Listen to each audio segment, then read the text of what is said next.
ассалому алайкум бинандаҳои азизу арҷуманд. ҳоло ба таваҷҷӯҳи шумо нашри таҳлилӣ ва ҷанбастии ҳафта аз телевизиони симои шаҳри Панҷакейн манзур мегардад.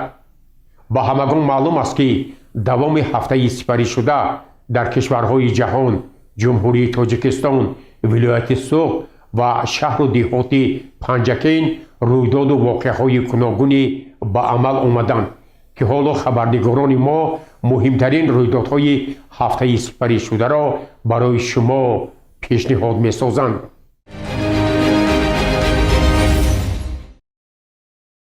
дар толори мақомоти иҷроияи маҳаллии ҳокимияти давлатии шаҳри Панҷакент бо роҳбарии раиси шаҳри Панҷакент Абдухолиқ Холиқзода, прокурори шаҳр, мушовири адлияи дараҷаи 1 Искандар Раҳматзода, сардори шӯъбаи шаҳрии Кумитаи давлатии амнияти миллӣ Саидҷон Акобиров, сардори шӯъбаи вазорати корҳои дохилӣ дар шаҳри Панҷакент Шоҳвалӣ Ташрифзода ва соҳибкорони бозори Гулистон мулоқот доир гардид. Нахуст сардори хадамоти давлатии оташнишонии шаҳр Бобоҷон Аминзода, сардори нозироти андозии шаҳр, намояндагони бонкҳо баромад карда изҳор доштанд, ки дар доираи чаҳорчӯбаи қонунҳои амалкунандаи ҷумҳурии Тоҷикистон ба соҳибкороне, ки дар бозори Гулистон фаъолият доштанду дар нозироти андоз ба қайд гирифта шуданд, дар пардохти андозҳо таваққуф эълон шуда, пардохти маблағи қарзҳои бонкии онҳо ба муҳлати муайян боздошта мешавад. Ҳамчунин прокурори шаҳри Панҷакент, мушовири адлияи дараҷаи 1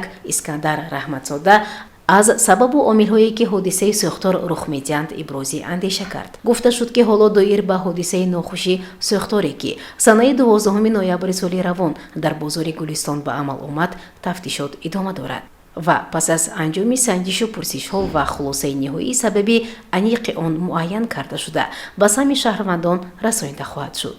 То он дам ба мавзеи пешинаи бозор набояд ягон шахс ворид шавад ё нуқтаи тиҷоратиро боз кунад. мулоқоти тоҷирон, ки дар муҳити озоду шаффоф мегузашт, чанде аз тоҷирон ибрози андеша карда ба саволҳои худ аз роҳбарият посух гирифтанд. дар интиҳо раиси шаҳри Панҷакент Абдухолиқ Холиқзода вобаста ба тадбирҳои амалишудаи ҳукумати ҷумҳурии Тоҷикистон, мақомоти иҷроияи ҳокимияти давлатии вилояти Суғд ва шаҳри Панҷакент ибрози андеша кард.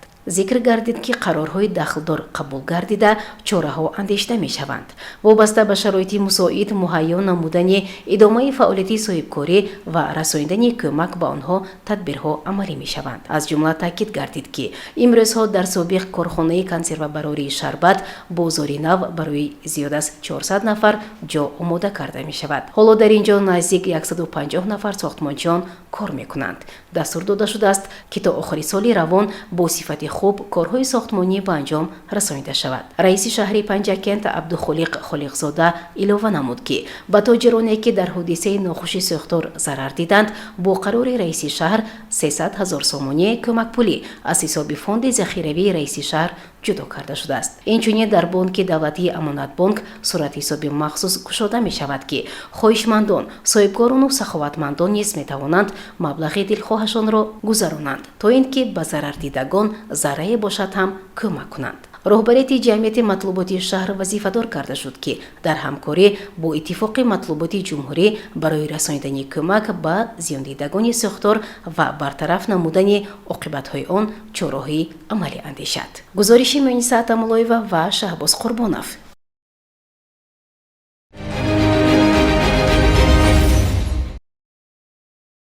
шаҳри Бозонияи Панҷакент моҳи октябри соли 2025 аз ҷониби Шӯрои ҷаҳонии ҳунармандӣ ҳамчун шаҳри ҷаҳонии ҳунарҳои дастӣ барои сӯзанидӯзӣ эътироф гардид. тақдими шаҳодатномаи ин унвони ифтихорӣ ба шаҳри Бозонияи Панҷакент моҳи декабри соли равон дар назар аст. бо мақсади дар сатҳи олӣ баргузор намудани ин чорабинии байналмилалӣ, мақомоти иҷроияи маҳаллии ҳокимияти давлатии шаҳри Панҷакент тадбирҳои амалӣ меандешад. дар назар аст, ки дар кӯхи фарҳанги шаҳри Панҷакент ба номи Олим Бобоев фестивали байналмилалӣ санъати халқии сӯзании Панҷакент ва конфронси илми амалӣ баргузор шавад. имрӯзҳо корҳои ободонӣ дар кӯхи фарҳанг дар ҷӯш аст. устоҳо бо таъмиру азнавсозӣ ва ҳунармандони чирадасту сӯзанидӯзон бо дӯхтани сӯзанидӯзиву гулдӯзӣ ва ҳунарҳои қадимаи миллати тоҷик машғуланд. бо дастгириву маблағгузории мақомоти иҷроияи маҳаллии ҳокимияти давлати шаҳри Панҷакент, толори калон, даромадгоҳ ва ҳуҷраҳои ёрирасони бино пурра таъмир, азнавсозӣ ва зебову чароғон карда мешавад. саҳми берунии кӯхи фарҳанг низ таъмир, тозаву хӯрамгардонӣ карда мешавад. раиси шаҳри Панҷакент ба ҳайати тадорукоти ин ҳамоиши байналмилалӣ ки муаррифгари ҳунар ва таърихи ҳунармандии миллати тоҷик дар сатҳи ҷаҳонӣ хоҳад буд, дастуру супоришҳо дод.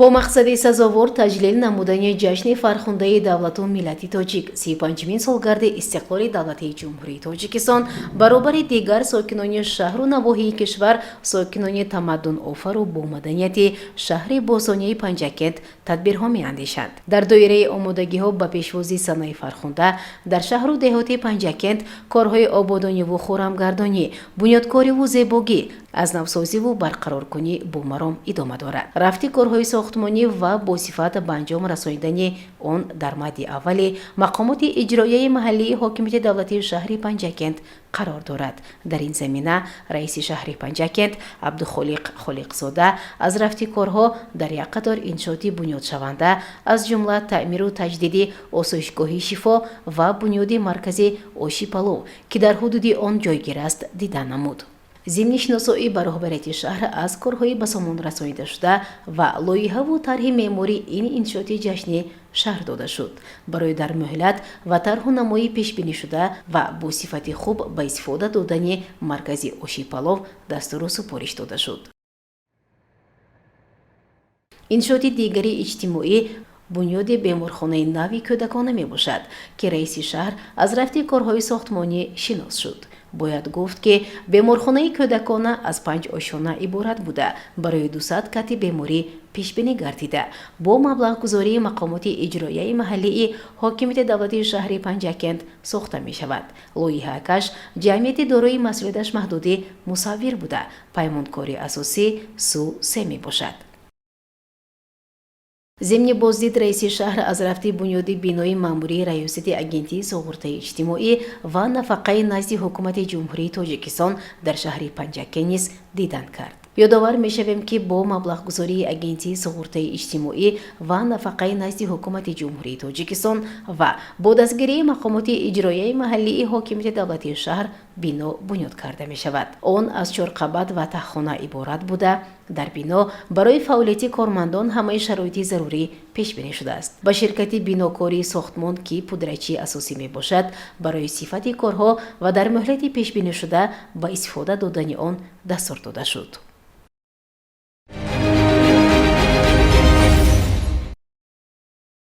бо мақсади шароити мусоид муҳайё намудан барои тоҷирон, мақомоти иҷроияи маҳаллии ҳокимияти давлати шаҳри Панҷакент чораҳои мушаххас меандешад. бояд гуфт, ки санаи 12 ноябри соли равон дар бозори Гулистони ҷамъияти тоҷикматлуботи шаҳри Панҷакент ҳодисаи нохуши сӯхтор ба амал омаду тамоми молу маҳсулоти савдогарон ба коми оташ рафт ва тоҷирон зарари калон диданд. роҳбарияти мақомоти маҳаллӣ вобаста ба дастгирии соҳибкорон тадбирҳои амалӣ меандешад. ин буд, ки дар қисмати ғарбии шаҳри Панҷакент дар собиқ консервабарории Шарбат барои соҳибкорони бозори Гулистон маркази савдо ва хизматрасонӣ таъсис дода мешавад.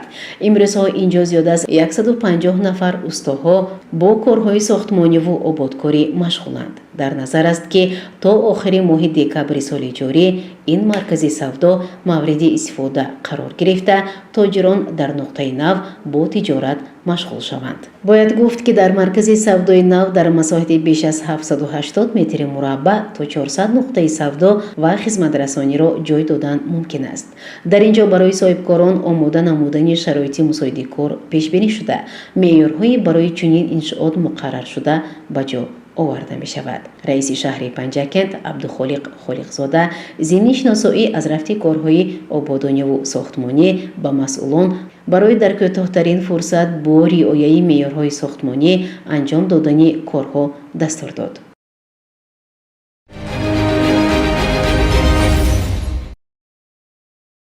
дар доираи нақшаи омодагиҳо ба ҷашни 35-мин солгарди истиқлоли давлатии ҷумҳурии Тоҷикистон раиси шаҳри Панҷакент Абдухолиқ Холиқзода бо мақсади шиносоӣ аз рафти корҳои сохтмонӣ дар иншооти ҷашнӣ ба ҷамоати деҳоти Халифа Ҳасан сафари корӣ анҷом дод.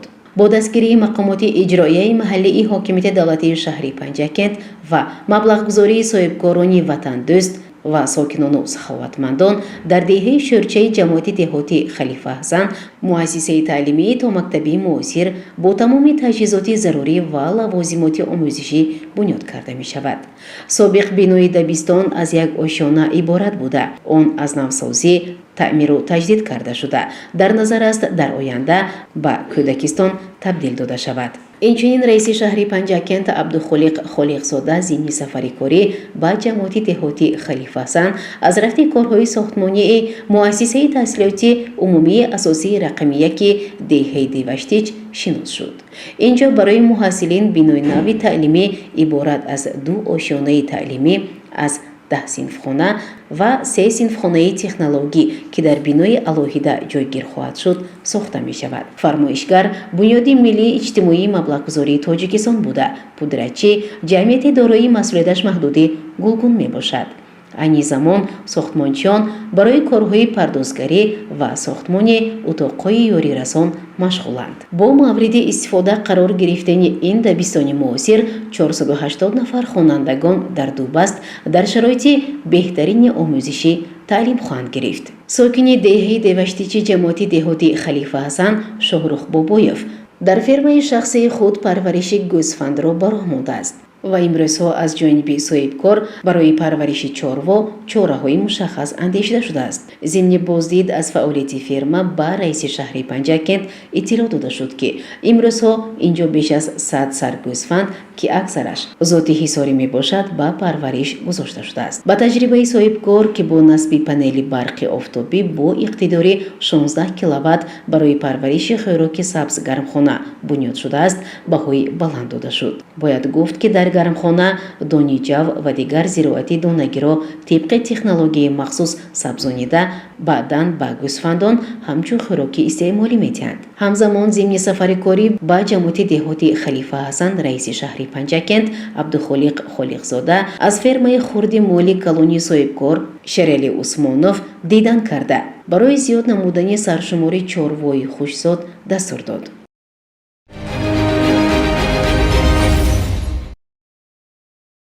бахшида ба ҷашни фархундаи 35-мин солгарди истиқлоли давлатии ҷумҳурии Тоҷикистон дар шаҳру деҳоти Панҷакент як қатор иншооти гуногуни иҷтимоӣ сохта ба истифода дода мешавад. яке аз онҳо бунёди синфхонаҳои иловагии муассисаи таҳсилоти миёнаи умумии рақами 40-уми деҳаи нуристони ҷамоати деҳотӣ Чинор мебошад. он тариқи ҳашар бо дастгирии мақомоти иҷроияи маҳаллии ҳокимияти давлатии шаҳр ва бо иқдоми шахсони саховатпешаи ватанӣ маблағгузории хатмкунандагони ин дабистон ва сокинон сохта мешавад. даргоҳи илму маърифат аз 2 ошёна иборат буда, дорои 18 синфхона мебошад. бояд гуфт ки имрӯзҳо дар муассисаи таҳсилоти миёнаи умумии рақами 40 наздик 1000 нафар хонанда таҳсил дошта, 68 нафар ба шогирдон дарси ватандӯстиву сулҳпарварӣ меомӯзонанд. раиси шаҳри Панҷакент Абдухолиқ Холиқзода зимни шиносоӣ масъулинро вазифадор намуд ки бинои таълимӣ бо тарҳи муосир ва ҷавобгӯ ба меъёрҳои байналмилалӣ барои муҳассилин бунёд карда шавад. корҳои сохтмонӣ дар иншоот бо маром идома ёфта, масъулин ҷиҳати ҷалби мутахассисону муҳандисон бо сатҳу сифати баланд ва ба анҷом расонидани корҳои сохтмонӣ муваззаф шуданд. муассисаи дигари таълимие ки бахшида ба 35-мин солгарди истиқлолияти давлатӣ ифтитоҳ меёбад, ин мактаби нав дар деҳаи Саразм-2 ҷамоати деҳотӣ Сараз мебошад. он аз як ошона ва синфхонаҳои зебову муосир иборат хоҳад шуд. дар назар аст ки дар ин муассисаи навбунёд 200 нафар хонанда бо таълиму тарбия, дарси хештаншиносиву ватандӯстӣ арҷгузорӣ ба арзишҳои миллати тоҷик фаро гирифта хоҳанд шуд. зимни шиносоӣ бо рафти корҳои сохтмонӣ раиси шаҳри Панҷакент Абдухолиқ Холиқзода аз сифату суръати кор пурсон шуда, бинокорону масъулинро ҷиҳати тезоидани суръати кор ва барои анҷоми босифати корҳои сохтмонӣ, инчунин истифодаи масолиҳи аълосифати ватанӣ дар ҷараёни бунёди иншоот ба онҳо дастуру супоришҳои мушаххас дод.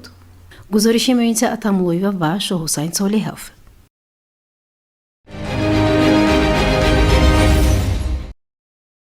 дар ҷараёни сафари навбатии корӣ дар ҷамоати диҳоти устод Лоиқ Шералӣ, раиси шаҳр Абдухолиқ Холиқзода бо мавзее ки дар он ҷо аз тарафи соҳибкор Аловиддин Додоев корхонаи истеҳсоли трансформатор бунёд мешавад, дидан кард. ба раиси шаҳр иттилоъ доданд ки барои соҳибкор Додоев Аловиддин замин ҷудо карда шудааст ва ӯ вазифадор шуд ки бояд ҳарчи зудтар корҳои асосиро бо мақсади сари вақт ва тибқи лоиҳа ва иқтидори истеҳсолӣ анҷом додани ин корхонаи саноатӣ тадбирҳои мушаххас андешад.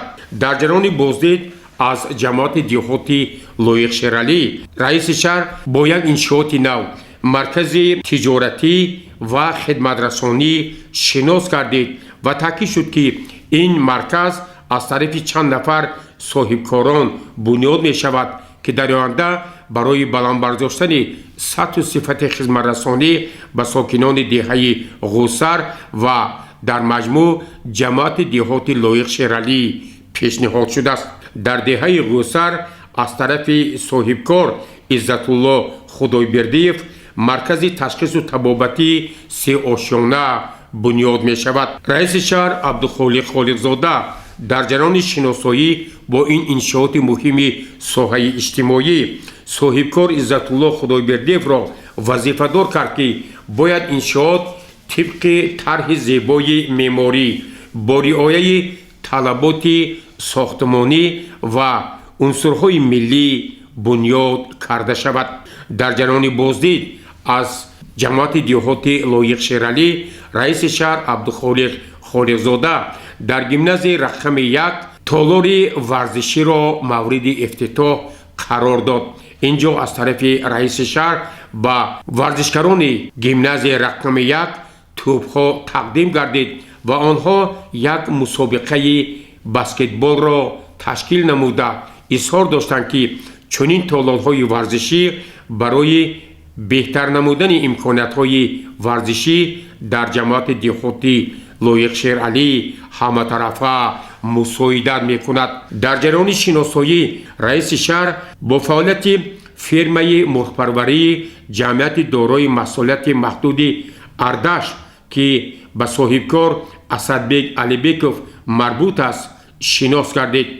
ба раиси шаҳр иттилоъ доданд ки айни замон дар ин фирмаи мурғпарварӣ 6000 мурғ парвариш карда тасмим гирифта шудааст ки моҳҳои наздик шумораи мурғҳо то ба 10,000 сар расонида шавад ва барои 4 нафар мутахассисон ин ҷо ҷойи кори доимӣ бо маоши хуб ташкил карда шудааст. аз рӯи иттилои масъулин 30% тухм аз ҷамъияти дорои масъулияташ маҳдуди Ардаш асосан ба бозори марказии шаҳри Панҷакент ва 70% он барои сокинони ҷамоати диҳоти Лоиқ Шералӣ ба фурӯш гузошта мешавад. дар ҷараёни боздид раиси шаҳр ба фаъолияти сардхонаҳо дар фасли зимистон таваҷҷӯҳи бештар зоҳир намуд.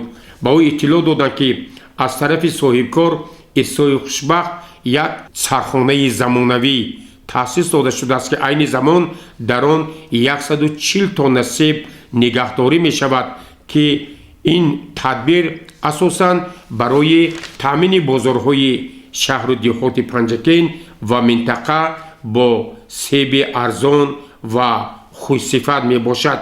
ҳамзамон ба раиси шаҳр бо фаъолияти сардхонаи яке аз соҳибкорони муваффақи ҷамоати диҳоти лоиқ шералӣ абдулло санқулзода шинос гардид. ба раиси шаҳр иттилоъ доданд ки дар ин сардхона 20 тонна себ нигаҳдорӣ шуда барои бозори истеъмолӣ пешниҳод шудааст. ҳамзамон аз тарафи қамар азизмуродов низ бо иқтидори 60 тонна себ сардхонаи замонавӣ бунёд шудааст ки имрӯзҳо онҳо тасмим гирифтанд ки нигаҳдории ин маҳсулотро дар сатҳи баланд таъмин намоянд.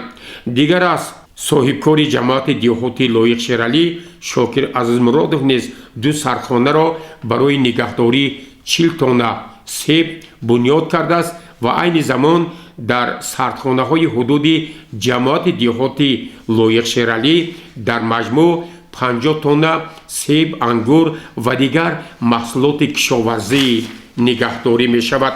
раиси шаҳр абдухолиқ холиқзода дар ҷараёни боздид бо фаъолияти коргоҳи истеҳсоли дару тирезаҳои пластикӣ ва алюминии ҷамъияти дорои масъулияти маҳдуди шодизода фурӯзон шинос гардид.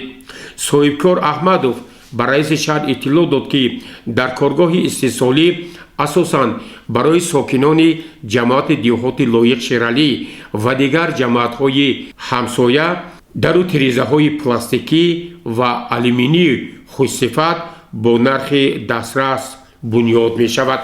раиси шаҳр абдухолиқ холиқзода дар маросими мавриди истифода қарор додани пули нави замонавӣ дар роҳи деҳаҳои ғӯсар ва баҳор ширкат варзид.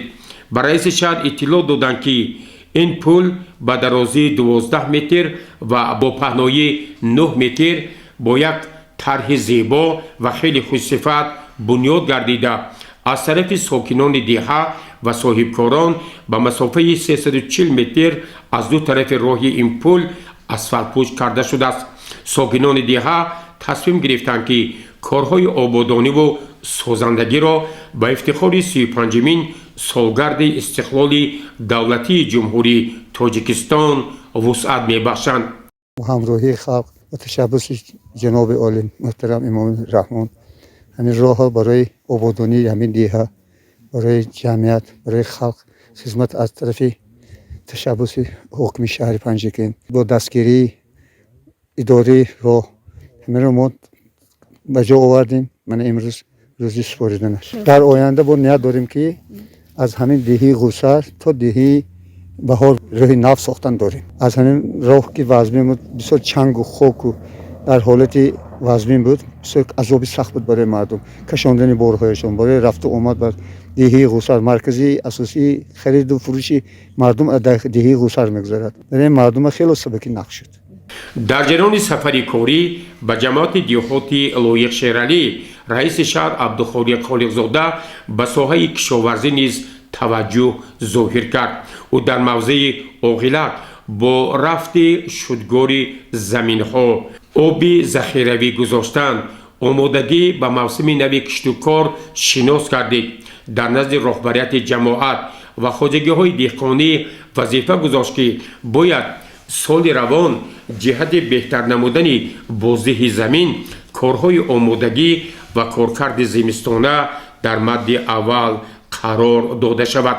дар яке аз маҳаллаҳои нави деҳаи навоботи ҷамоати диҳотӣ ба номи устод лоиқ шералӣ пули нав ба дарозии 18 ва бо паҳнои 4.5 метр бунёд мешавад. раиси шаҳр бо ҷараёни корҳои бунёди ин пули нав шинос гардид. ба масъулин дастур дод ки ин иншоот бояд ҳамчун тӯҳфаи идона ба ифтихори 35-солагии истиқлоли давлатии ҷумҳурии тоҷикистон дар муҳлати пешбинишуда ва бо сифати хуб мавриди истифода қарор дода шавад. дар деҳаи навобот оилаи алиевҳоро ҳамчун оилаи ҳунарманд мешиносанд.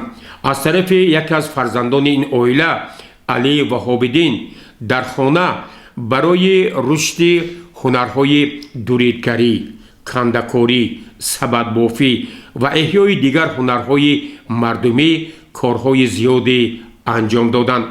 дар ҷараёни сафари корӣ раиси шаҳри панҷакен یکی از چهره‌های شناخته این دیار سابقه‌دار ساحه معارف الیاس ابونصرов را مورد عیادت قرار داد. واقعاً این چهره خیلی شناخته سابقه‌دار معارف سالهای زیادی برای رشد معارف شهر پنجکین سهم ارزنده گذاشتند و امروز دولت پیری میرانند.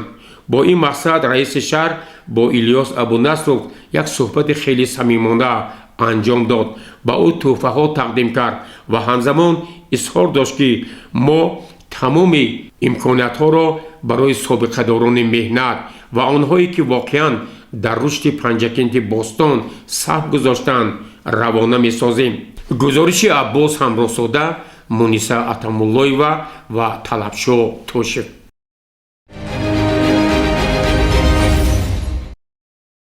ҳамасола санаи 3 декабр дар тамоми ҷаҳон аз ҷумла ҷумҳурии тоҷикистон рӯзи байналмилалии маъюбон таҷлил мегардад. ба андешаи коршиносон бархе аз ин қишри ҷомеа дар корҳои ҷамъиятӣ аз ҷумла таҳсилу кор ва монанди инҳо дур ҳастанд.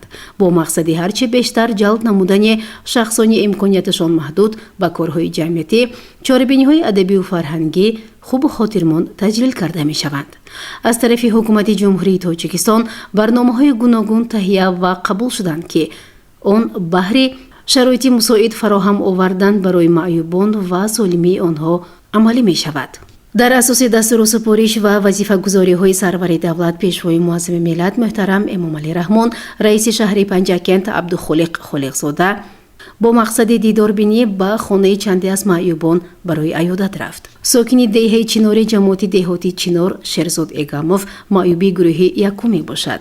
зимни аёдат модари Шерзод аз саломатии фарзандаш ибрози андеша карда барои хабаргириву дастгирии ҳамешагии мақомоти маҳаллӣ изҳори сипос намуд. аз тарафи мақомоти иҷроияи маҳаллии ҳокимияти давлатии шаҳри Панҷакент барои оилаи Шерзод Эгамов кӯмакпулӣ ва маводи озуқаворӣ дастрас карда шуд. сокини деҳаи нуристони ҷамоати деҳоти Чинор Гулчеҳра Маҳкамова маъюби гурӯҳи якум буда оиладор соҳиби 3 фарзанд мебошад. ҳамсараш Маҳкамов Қурбонбой мегӯяд ки ҳамсараш Гулчеҳра хурсанд аст, зеро имрӯз ӯ зодрӯз дораду раиси шаҳри Панҷакент Абдухолиқ Холиқзода ба аёдаташ омад. зодаи деҳаи камардошти ҷамоати деҳоти Саразм Ӯрунбек Юсуфови 23 сола имрӯз ҳамроҳи амааш Марьям Юсуфова зиндагӣ дорад. бо амри тақдир волидайнаш аз олам даргузаштанду имрӯзҳо ӯ ҳамроҳи аммаву апаву бародаронаш зиндагӣ дорад. раиси шаҳри Панҷакент Абдухолиқ Холиқзода аз саломативу зиндагии Ӯрунбеки ҷавон пурсон шуда барояш кӯмакпуливу маҳсулоти озуқавориро дастрас намуд. сокини дигари ҷамоати деҳоти Саразм Баҳриддинзода Фахриддин Нуриддин мебошад. ӯ маъюби гурӯҳи якум буда оиладор соҳиби 1 фарзанд мебошад. баробари ин ӯ дар корҳои ҷамъиятӣ фаъолона ширкат варзида бо таъмири ҷиҳози гуногун зиндагиашро пеш мебарад. зимни аёдат раиси шаҳри Панҷакент бо Фахриддин суҳбати озод доир намуда аз зиндагиаш пурсон шуд. ҳамзамон барои оилаи Баҳриддинзода кӯмакпулӣ ва маводи озуқа дастрас гардид. масъулин муваззаф шуданд ки то ҳарчи бештар ва зудтар аз вазъи саломатии ин табақаи ҷомеа хабаргирӣ кунанду баҳри дастрасии доруворӣ, маводи озуқа, тадбирҳои амалӣ андешанд. гузориши Муниса Атамуллоева ва Шоҳусайн Солеҳов.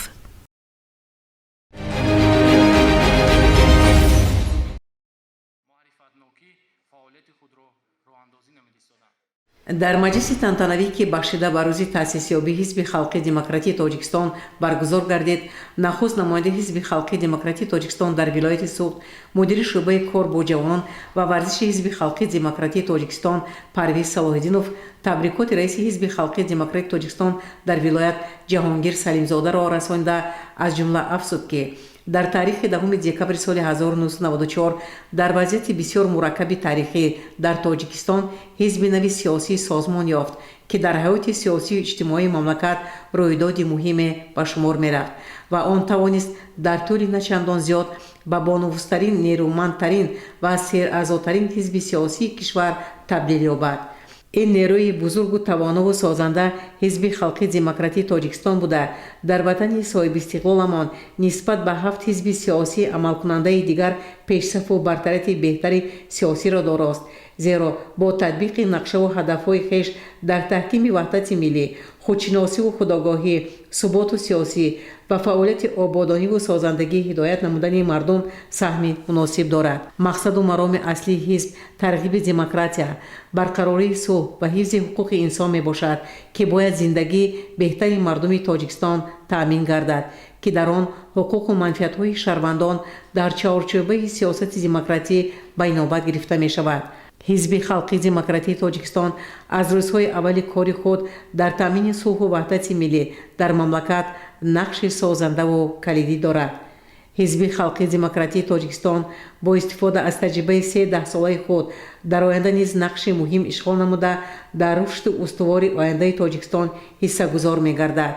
зиҳи ҳизби халқи демократии Тоҷикистон пешбарандаву созанда чун ҳидоятгари ҷомеаи демократӣ соҳиби истиқлол дунявӣ, ягона ва иҷтимоӣ. сипас муовини раиси шаҳри Панҷакент Парвина Нақибӣ табрикоти раиси шаҳри Панҷакент Абдухолиқ Холиқзодаро ба саҳми ҳозирин расонид. раиси ҳизби халқи демократии Тоҷикистон дар шаҳри Панҷакент Мастона Муродзода ҳамагонро бо ин ҷашни сиёсиву муқаддас шодбош гуфт. дар хотимаи ҷамоати тантанавӣ ба чанд нафар ҷавонон дипломи захиравии назди Кумитаи иҷрои ҳизби халқи демократии Тоҷикистон дар шаҳри Панҷакент тақдим гардид. ҳамзамон ба як гурӯҳ фаъолон ва собиқадорони ҳизб сипосномаи вилоятиву шаҳрӣ тақдим карда шуд. барномаи фарҳангии бахши мақомоти иҷрои маҳаллии ҳокимияти давлатии шаҳри Панҷакент анҷомбахши чорабинӣ буд. гузориши Майсара Тилоева ва Шаҳбоз Қурбонов.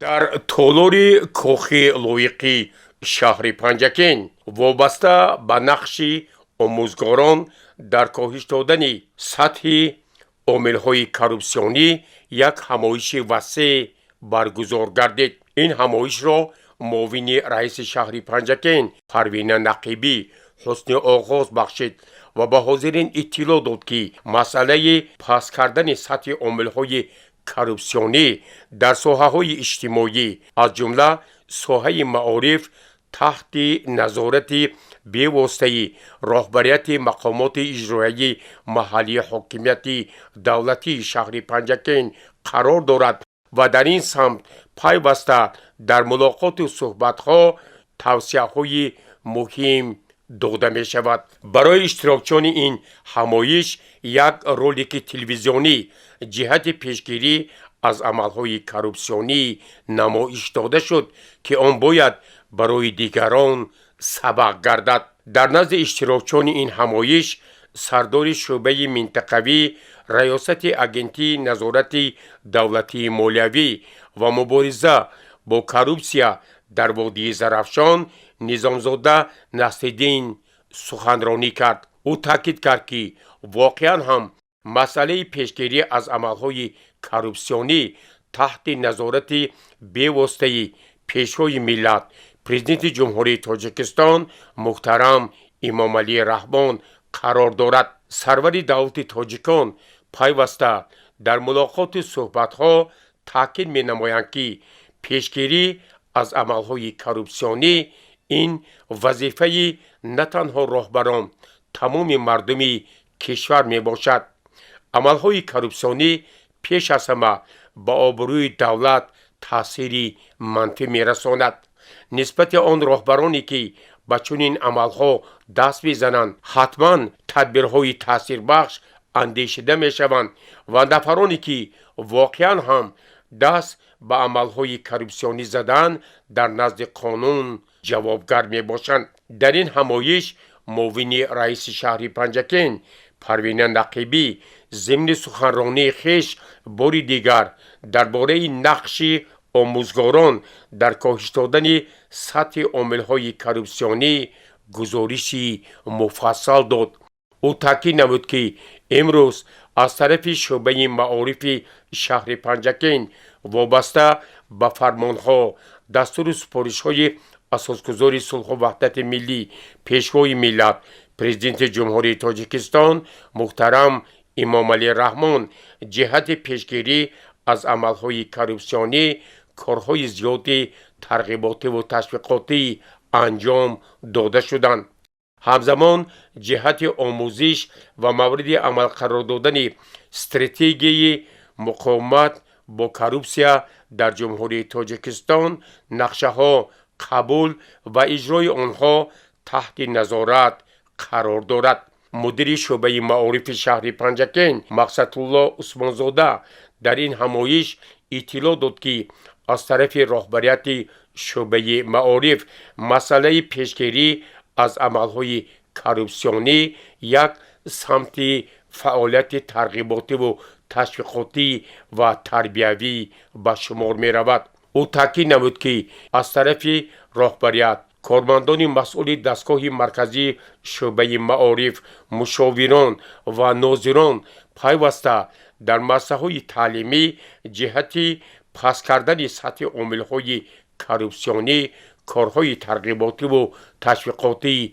گذرانده شدند و طبق نقشه در این سمت باز تدبیرهای مشخص عملی می شوند. رکتور دانشکده آموزگاری تاجیکستان در شهر پنجکین معظم خان انصاری به حاضرین اطلاع داد که مسئله پیشگیری از عملهای کورپسیونی این وظیفه هر یک شهروند در برابر راهبران می باشد، زیرا امروز ما باید احساس کنیم که برای بنیاد یک دولت آباد، آزاد و دموکراتی به روندهای روی آوردن به عملهای کورپسیونی خیلی جدی مبارزه بریم و هیچگاه به این عملها دست نزنیم، زیرا امروز برای جمهوری تاجیکستان تطبیق استراتژی مقاومت با کورپسیا یکی از سمت‌های فعالیت به شمار می رود و از طرف رهبریت دانشکده آموزگاری تاجیکستان جهت تطبیق این استراتژی پیوسته کارهای مشخص انجام داده می شوند. این همایش را معاون رئیس شهر پنجکین پروینه نقیبی حسن انجام بخشید و اطمینان داد که در آینده از طرف کارمندان معارف شهر پنجکین در سمت کاهش دادن سطح عامل‌های کورپسیونی تدبیرهای مشخص و نتیجه بخش اندیشیده خواهد شد.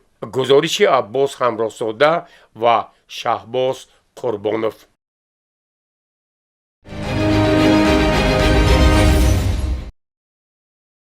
گروه تبلیغاتی پروکراتوری شهر پنجکین تحت رهبری پروکورور شهر مشاور عدلیه درجه 1 اسکندر رحمتزاده با همراهی رهبریت دانشکده آموزگاری تاجیکستان در شهر پنجکین و کارمندان مسئول دستگاه رئیس شهر پنجکین سلسله ملاقات و صحبت‌ها را در مؤسسه و کارخانه‌ها با مرام ادامه می‌بخشند.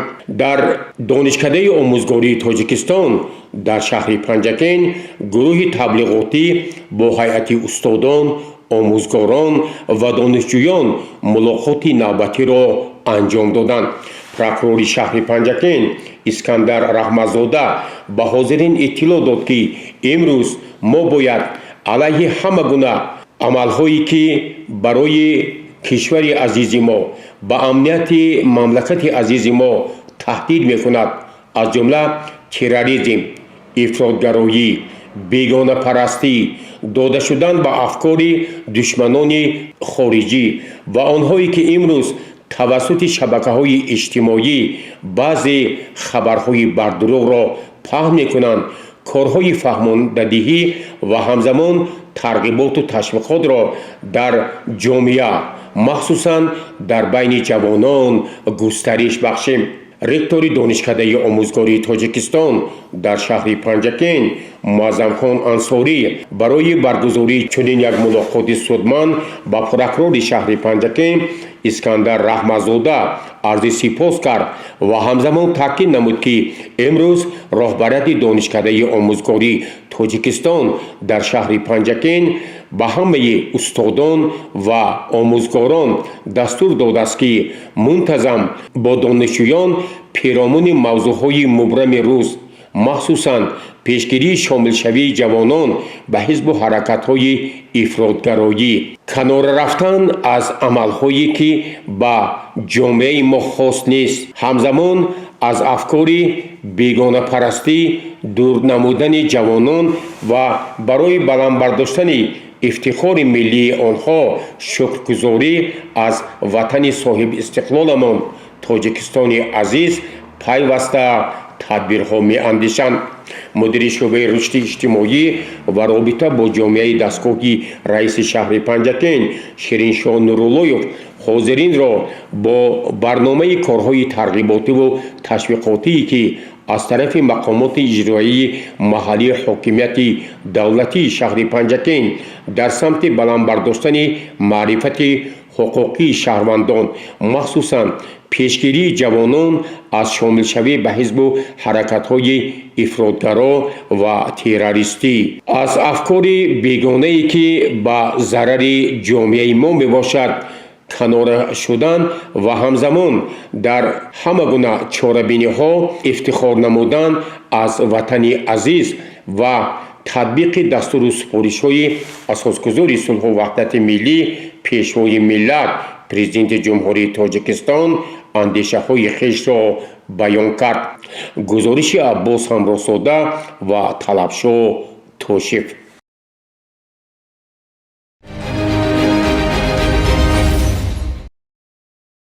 дар ҷаласаи васеъи шӯрои ҳамоҳангсозии ҳифзи ҳуқуқи шаҳри Панҷакен ки таҳти роҳбарии раиси шӯро, прокурори шаҳри Панҷакен, мушовири адлияи дараҷаи 1 Искандар Раҳматзода баргузор гардид, асосан масъалаи муҳим иҷрои нақшаи воридоти маблағҳо ба буҷети шаҳри Панҷакен ба таври хеле ҷиддӣ ва ошкоро мавриди таҳлилу баррасӣ ва вазифагузориҳои навбатӣ қарор гирифт. дар ҷаласаи васеъи шӯрои ҳамоҳангсозии ҳифзи ҳуқуқи шаҳри Панҷакен кормандони масъули мақомоти иҷроияи маҳаллии ҳокимияти давлатии шаҳр, нозироти андоз, раёсати молия, роҳбарону муҳосибони ташкилоту муассисаҳо ширкат варзида андешаву мулоҳизоти хешро арзёбӣ карданд. дар ҷаласаи васеъи шӯрои ҳамоҳангсозии ҳифзи ҳуқуқи шаҳри Панҷакен сардори нозироти андози шаҳри Панҷакен Раҳимзода Ҳофиз, сардори раёсати молияи шаҳри Панҷакен Мирзо Ҳофизиён Ҷаҳон, муовини раиси шаҳри Панҷакен Хусрав Дӯстбойзода пиромони воридоти маблағҳо ба буҷети шаҳр гузоришҳои мушаххас доданд. аз тарафи прокурори шаҳри Панҷакен, мушовири адлияи дараҷаи 1 ва дигар аъзои шӯрои ҳамоҳангсозии ҳифзи ҳуқуқи шаҳри Панҷакен масъулин мавриди пурсишҳои ҷиддӣ қарор гирифтанд. таъкид шуд ки ҷиҳати бартараф намудани сабабу омилҳое ки ба иҷрои нақшаи воридот ба буҷет халал ворид мекунад, боиси афзудани қарзҳои бақияандоз мешавад, ҷиҳати баландбардоштани масъулияти кормандони нозироти андоз, раёсати молия, андозсупорандагон бояд тадбирҳои мушаххас андешида шавад. раиси шӯрои ҳамоҳангсозии ҳифзи ҳуқуқи шаҳри Панҷакен, прокурори шаҳри Панҷакен Искандар Раҳматзода дар хотимаи ин ҷаласаи васеъ бори дигар аз роҳбарони масъул даъват ба амал овард ки онҳо бояд ҳамаи имконатҳоро барои саривақт таъмин намудани нақшаи буҷети шаҳр равона созанд, зеро ин масъалаи муҳим барои рушди иқтисодӣ ва иҷтимоии шаҳри Панҷакен мебошад. гузориши Аббос Ҳамросода ва Талабшоҳ Тошиф.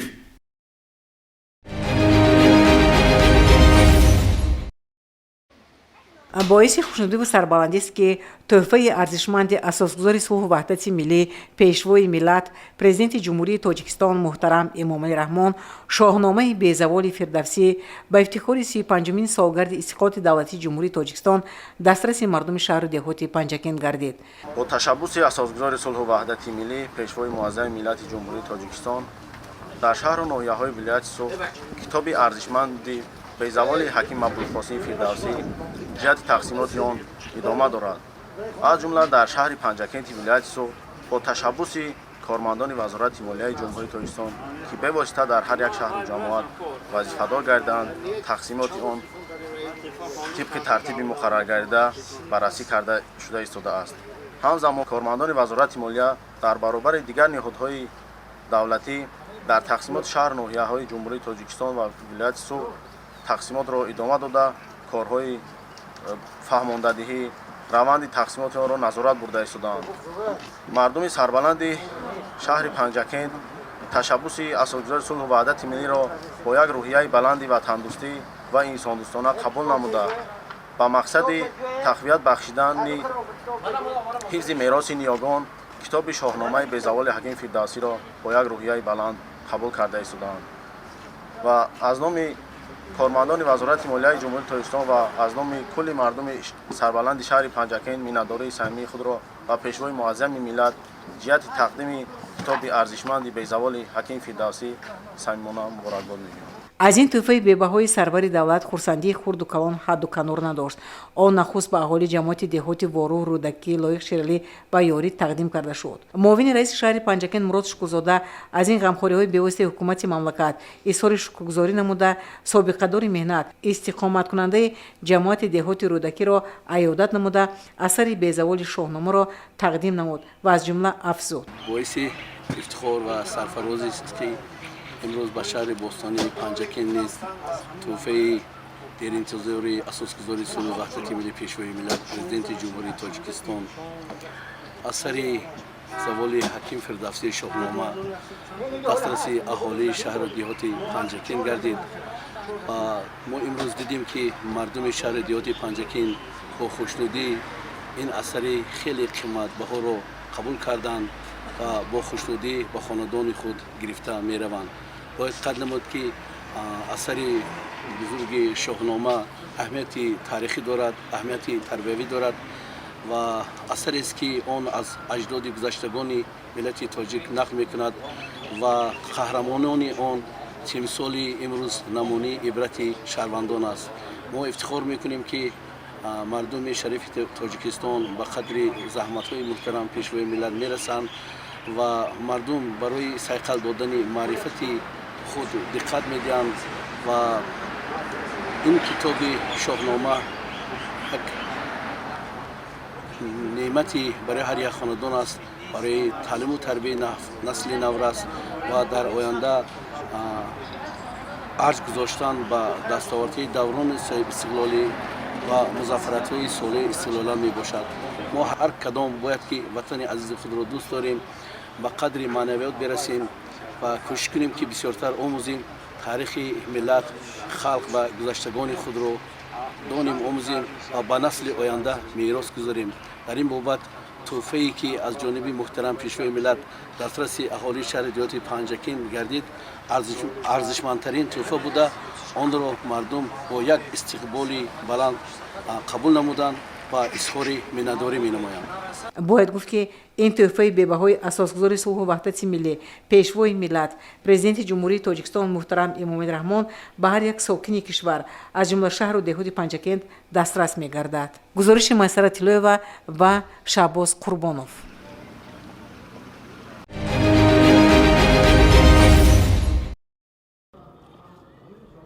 дар муассисаи таҳсилоти миёнаи умумии рақами 29-уми шаҳри Панҷакент бо иштироки раисони маҳаллаҳо, сокинони ин минтақаи шаҳри Панҷакент, омӯзгорону хонандагон мулоқоти навбатӣ муовини раиси шаҳри Панҷакент Мурод Шукрзода ва мудири шӯъбаи корбозанон ва оилаи мақомоти иҷроияи маҳаллӣ ҳокимияти давлатии шаҳри Панҷакент ҳамзира замонӣ баргузор гардид. дар оғози ин мулоқот Мурод Шукрзода ба ҳозирин иттилоъ дод ки дар ҷумҳурии Тоҷикистон аз охири моҳи ноябр то даҳаи аввали моҳи декабри соли равон 16 рӯзи пешгирии хушунат дар оила баргузор мешавад.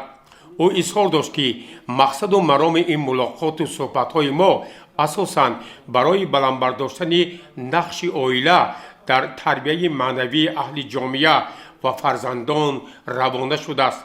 اگر ما در عائله ها خشونت را راه ندهیم، این عائله ها همیشه خوشبختانه زندگانی میکنند.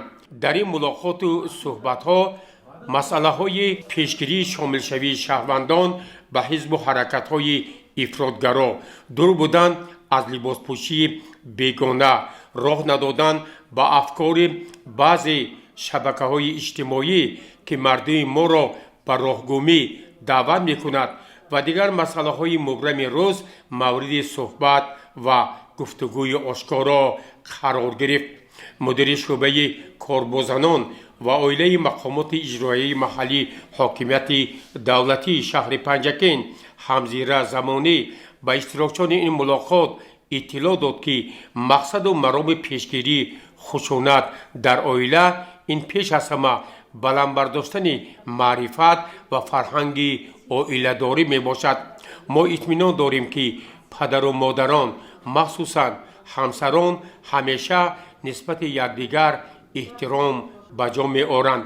فرزندان را در روحیه وطن دوستی، احترام به کلانسالان، روی آوردن به دانش و کناره‌جویی از همه گونه افکار بیگانه و لباس هایی که خاص ملت تاجیک نیست تعلیم و تربیت می نمایند.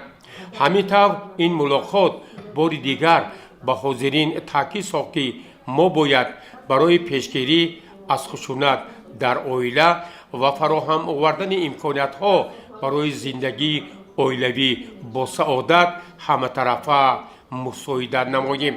چنین ملاقات و صحبت ها در دیگر محله های شهر، تشکیلات و کارخانه ها ادامه داده می شود.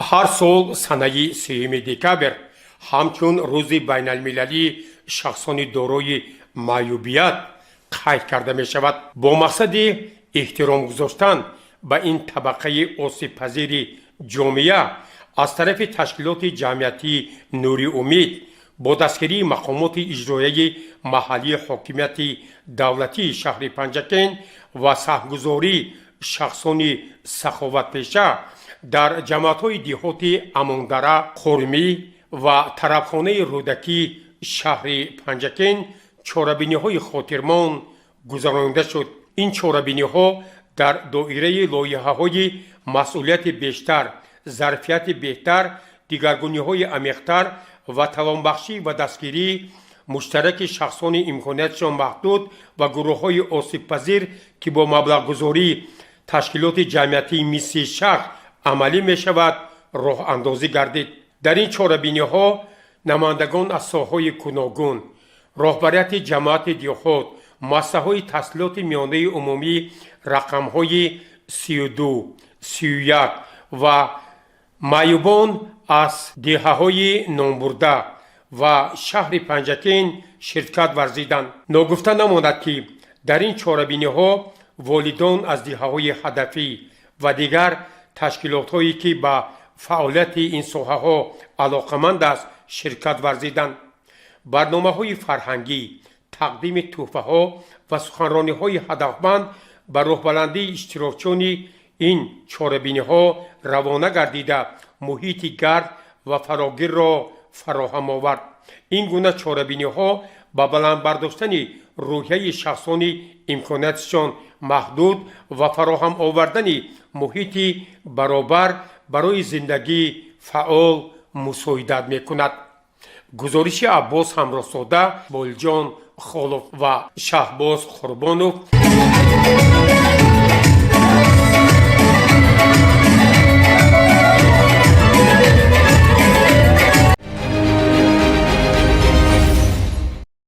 خواننده فعال و عبرتشناس مؤسسه تحصیلات میانه عمومی رقم 53 دهه مرغدر نصر زینزاده فرهناز برای اشتراک در آزمون فروغ صبح دانایی کتاب است تیاری جدی و مقصدناک دیده ایستاده است. وی همچون یکی از خوانندگان بالایاقت در بین همسبقان خود اعتراف شده است و دانش و مهارتی را که در جاده کتاب و کتابخانه به دست آورده است به طور ارزنده نشان می‌دهد. من خواننده صنف 5 با مؤسسه تحصیلات میانه عمومی نامر 53 به نام بابا خداداد. من نصرالدین زاده رخشانه. من میخواهم که به المپیاده ها و آزمون ها اشتراک کرده نام مؤسسه خود را بلند برم. گاه پرسم از خود در زمین تاجیکستان اینقدر سنگ از کجا پیدا شده است؟ در دل فرزند تاجیک این همه ننگ از کجا پیدا شده است؟ من دهم بر خود جواب سنگ خلق تاجیک را بس سنگ باران کردن هم پریشان کرده اند تا نکارد دانه خود را دیگر تا نسازد خانه خود را دیگر. خلق تاجیک را بس سنگ باران کردند هم پریشان کردند. سنگ ها را چیده در بری جر در سری جر خانه از سنگ کرد خانه از ننگ کرد خانه از سنگ اجدادان خود خانه از ننگ اجدادان خود در میان سنگ ها زنده ماند. در مؤسسه برای جلب خوانندگان با کتاب و کتابخانه شرایط مساعد فراهم آورده شده است. آمادگی فرهنگان نیز محض در همین محیط با دستگیری رهبریت مکتب آموزگاران فنهای زبان و ادبیات و کتابخانه مکتب پیش برده می شود. او هر روز وقت معین را برای مطالعه کتاب‌های بدیعی و علمی جدا نموده کوشش میکند که سطح دانش و فهمش خود را بیشتر بلند بردارد. من حاتم‌زاده فرهناز آموزگار زبان و ادبیات در مؤسسه تحصیلات میانه عمومی نامر 53 به های مرغیدر معلمه زبان ادبیات می باشم. رهبر صنف نصرالدین زاده رخشانه یکی از دانشجویان بهترین ما خواننده بهترین ما در مؤسسه می باشم. خواننده فعال همیشه در همه آزمون ها فعالیت خوب دارند. ما کوشش کرده استاده ایم که خواننده ما در فروغ سوپ دانایی نیز اشتراک ورزند. یکی از سمت‌های اساسی آمادگی وی شناسایی با آثار کلاسیکان ادبیات تاجیک و جهان است. فرهناز برای خواندن اثرهای عبدالقادر بیدل، محمد اقبال، صدرالدین عینی، استاد لایق فردوسی و نویسندگان معاصر توجه مخصوص ظاهر می‌کند. همزمان برای بهتر خواندن شعرها از بر کردن قصیده و غزلها، روایت و حکایه ها و گفتار بزرگ علمی مشغول است. چیست استقلال؟ سربلندی و سرفرازی بجان قدر خود بشناختن دا جاویدان قصر بنیادی سعادتمندی است نخل شیرین میوه پیوندی است. چیست استقلال؟ از بدخشان سخن لی یمن زر شموریدن ذره خاکی وطن عشق را آمیختن با جان و تن از قفس پرواز به سوی چمن. چیست استقلال؟ در سری منبر سری ننگ است آن گل شمیدن از گلستانی مقام باشد با اجدادان سامانیان پیام تا همین داند عمری بردوام. چیست استقلال؟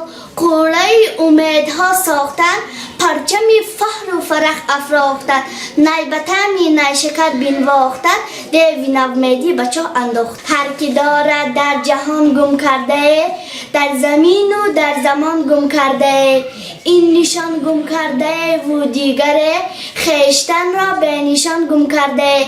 این یک بختی جوان گم کرده است دیگر نیم جهان گم کرده است. این یک جان و جگر گم کرده است دیگر شر و شرر گم کرده است. از تمام این و آن گم کردگان زیشترتن نیست در رای جهان زان که گم کرده زبانی مادری حرف گوید با تو با چندین زبان باک نگر داوری گم کرده است یا امیدی سروری گم کرده است. زهر باد شیر مادر بر کسی که زبانی مادری گم کرده است. راهبری کننده وی آید به آزمون برای تکمیل دادن سواد ادبی، سخنوری و ملکه برآمد مساعد جدی میرساند. فرهناز در مشغولیت‌های علاوگی فعالانه اشتراک میکند. مشق‌های فونتیکی، حسن بیان، مطالعه افاده‌ناک و تحلیل اثرها تکمیل می‌دهد.